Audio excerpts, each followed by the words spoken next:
Because what are they going to do with Wentz next year? He played exceptionally well, and he hurt us. When a team rushes for 250 yards, not a lot good can happen. Like, he's a natural leader. I thought overall there were some good things, and really we just needed that. He gave us that spark. Kind of gave us a spark as a team. Like right now. Some people would say the Eagles have a quarterback problem. Others would say the Eagles have a quarterback solution. Keyshawn, J. Will, and Zubin were presented by Progressive Insurance. It was quite a Monday in Philadelphia after a spark of a Sunday. It's Doug Pederson's own word. We needed somebody to give us a spark. Jalen Hurts provided that in a huge, shocking win over the New Orleans Saints to end their 9-game winning streak. And next up for the Birds, it'll be another pair of birds, the Cardinals Sunday in the desert. It's time for Straight Talk, brought to you by Straight Talk Wireless. Let's get straight to Doug Pederson. He was asked this question Monday morning on Sports Radio 94 WIP just hours after Hurts saved the Eagles season. Will he start Sunday in Arizona? I'm going to take a look at yesterday. I'm going to look at a lot of different things before I make that determination this week. Now, saving the season is a relative term, but he did certainly turn the tide. What turned the tide for Doug Pederson after being so non-committal? 3 hours after making the statement you just heard, he said this. After going through the film and really looking back even to last week and the preparation and everything, I'm gonna continue with Jalen this week as the starter. There's no issue with Carson and I look at maybe what I do or how I call the game. Maybe I can approach it a little bit differently. Moving forward that way. Listen, teams have a lot of film on your starter. They have ways to prepare for your starter, and they can take away certain things, and we've got to be able to compensate for that. But there's been no issue between us. So if you're watching SportsCenter yesterday and you saw this wouldn't qualify as breaking news. I think it would qualify as obvious news. So, Jay, why did Doug Pederson essentially have to even go out there a second time? Why do you think, after hearing both of those comments, he just couldn't have saved us all the trouble and just said it Monday morning, since we all knew it was a fait accompli? We all knew it was going to be Jalen because he had to watch the tape, Zubin. He had to watch the tape to make the ultimate decision about how Jalen Hurts played. Look, we all knew it was obvious, and I know Key's going to sit up here and say the coaches doesn't have to give you anything. He doesn't need to say anything. Then why did he give us something 3 hours after he just said he didn't make a decision? Like, if you're going to say it's due to scheming, then why not wait until Wednesday or Thursday to make those comments? It's my only thing about saying it feels like Doug Pederson, and he said it during that, because I listened to the entire transcript. He said, I was thinking of Carson. It still feels like Doug Pederson is thinking about, how do I need to properly articulate what is going to happen with this team so I don't lose Carson Wentz? Instead of going in the other direction, which is, how do I give Jalen Hurts as much confidence as possible moving forward after a significant win?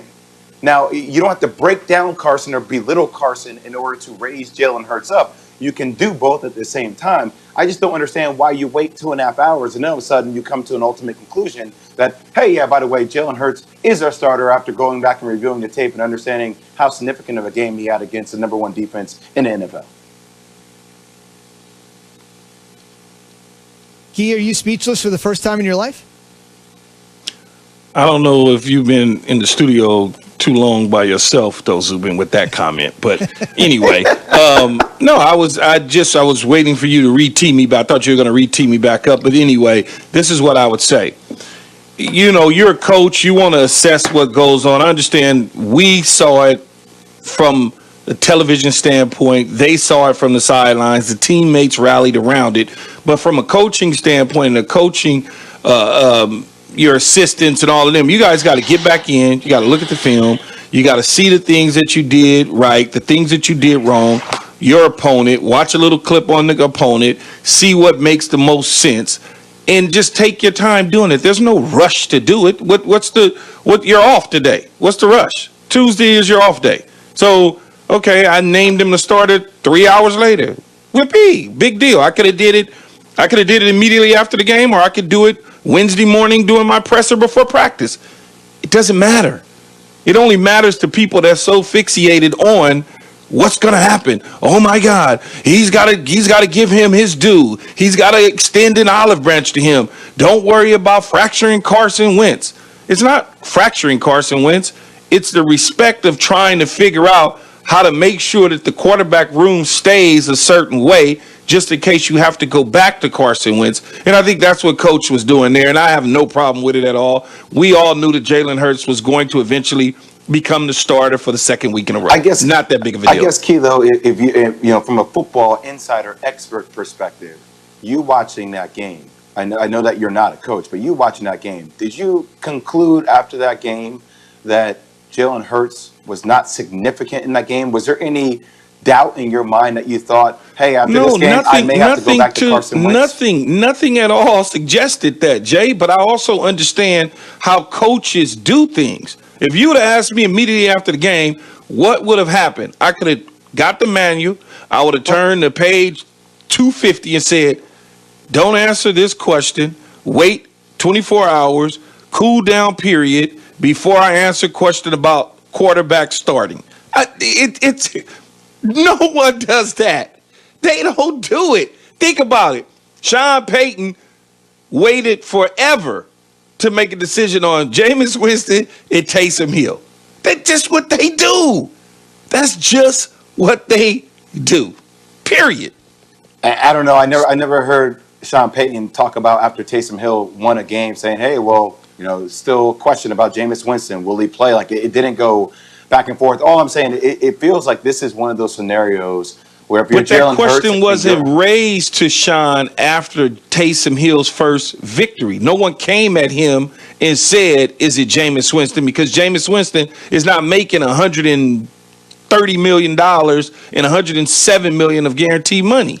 I understand. So that question never was posed to Sean. It just feels like it's one of those scenarios where Jalen Hurts said Doug Pederson doesn't want to give it to him, that he needs to go take it, which he had the mentality you have to do anyway. There's no surprise. But it just feels like he has to go against not only the teams he's playing against per weekend, but he also has to go against a head coach who doesn't necessarily believe that he has what it takes to energize a team and sustain that. See, I wouldn't say that, though. I don't think that that's the case with Doug Pederson at all. I really don't. I think Doug Pederson wants to play Jalen Hurts because he knows he gives him the best chance to win. He's just doing it the way that he was taught how to do it as a head coach, coming under Andy Reid's and those type of guys. That's how I see it. I hear.